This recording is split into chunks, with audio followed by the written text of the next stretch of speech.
दोस्तों, कभी कभी शब्द गोलियों से ज्यादा असर करते हैं। और इस बार ऐसा ही हुआ जब बागेश्वर धाम के प्रमुख धीरेन्द्र कृष्ण शास्त्री ने भारतीय क्रिकेटरों की जीवन शैली पर एक ऐसा बयान दिया जिसने पूरे सोशल मीडिया को हिला दिया।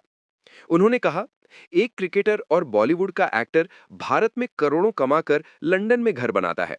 मैं कथा से कमाकर गरीबों के लिए अस्पताल बनाता हूं, फिर भी मुझे धोखेबाज कहा जाता है और उन्हें हीरो। बस इतना कहना था और देश दो हिस्सों में बंट गया।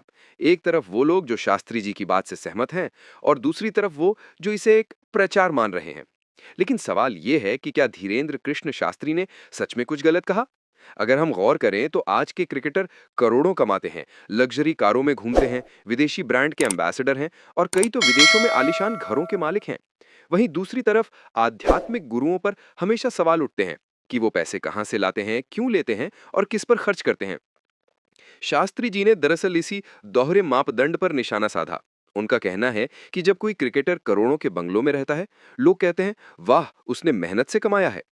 लेकिन जब कोई कथावाचक या संत समाज सेवा में पैसा लगाए तो उसे धोखेबाज या पाखंडी कहा जाता है। अब ये बात लोगों को चुभ गई। कुछ लोग बोले, शास्त्री जी क्रिकेटरों की मेहनत से जल रहे हैं। तो कुछ ने कहा कि कम से कम उन्होंने सच्चाई कही है जो कोई कहने की हिम्मत नहीं करता। दरअसल धीरेन्द्र कृष्ण शास्त्री पिछले कुछ समय से लगातार सुर्खियों में हैं, कभी अपने चमत्कारों को लेकर तो कभी अपने राजनीतिक बयानों की वजह से। लेकिन इस बार उनका निशाना सीधा था, भारतीय क्रिकेट के ग्लैमर और उसके पीछे का दिखावा। अगर हम ईमानदारी से सोचें तो भारतीय क्रिकेट आज सिर्फ खेल नहीं, एक इंडस्ट्री बन चुका है। यहाँ परफॉर्मेंस से ज्यादा इमेज मायने रखती है। सोशल मीडिया पर फॉलोअर्स, ब्रांड डील्स और लाइफस्टाइल अब एक क्रिकेटर की पहचान का हिस्सा बन चुके हैं। वहीं समाज के संत या प्रवचनकार अब भी अपने तरीके से लोगों को जोड़ने की कोशिश करते हैं, भले ही उस पर विवाद हो। लेकिन क्या इन दोनों की तुलना वाकई की जा सकती है? शायद नहीं, क्योंकि एक मैदान पर खेलता है, दूसरा मंच पर बोलता है। एक रन बनाता है, दूसरा धर्म की बात करता है। पर दोनों की बात में एक कॉमन चीज है, जनता का विश्वास। और शायद यही बात शास्त्री जी को कहना था कि अगर कोई समाज के लिए काम कर रहा है तो उसे सिर्फ शक की नजर से मत देखो।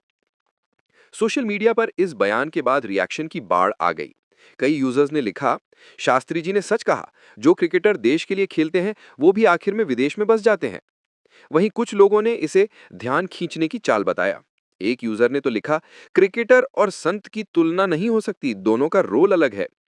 सवाल फिर वही उठता है कि क्या समाज में हीरो बनने के लिए सिर्फ ग्लैमर जरूरी है, या फिर सेवा, समर्पण और सच्चाई भी उतनी ही अहम है? कहानी यही खत्म नहीं होती, क्योंकि धीरेन्द्र कृष्ण शास्त्री का ये बयान एक बड़ी बहस को जन्म दे चुका है कि क्या हमारे देश में अब भी सच्चे समाज सेवियों को पहचान नहीं मिलती? क्या जो दिखता है वही महान कहलाता है? और अंत में यही सोचने वाली बात है, जब एक इंसान गरीबों के लिए अस्पताल बनाता है और दूसरा करोड़ों के बंगलों में रहता है, तो जनता किसे हीरो कहेगी? जो लोगों के बीच रहकर सेवा करता है, या जो विदेश में रहकर देश का नाम कमाता है? आप क्या सोचते हैं? धीरेन्द्र कृष्ण शास्त्री का ये बयान सच बोलने की हिम्मत है, या क्रिकेटर्स पर अनावश्यक हमला? कमेंट सेक्शन में अपनी राय जरूर बताइएगा, क्योंकि इस बहस में हर आवाज मायने रखती है।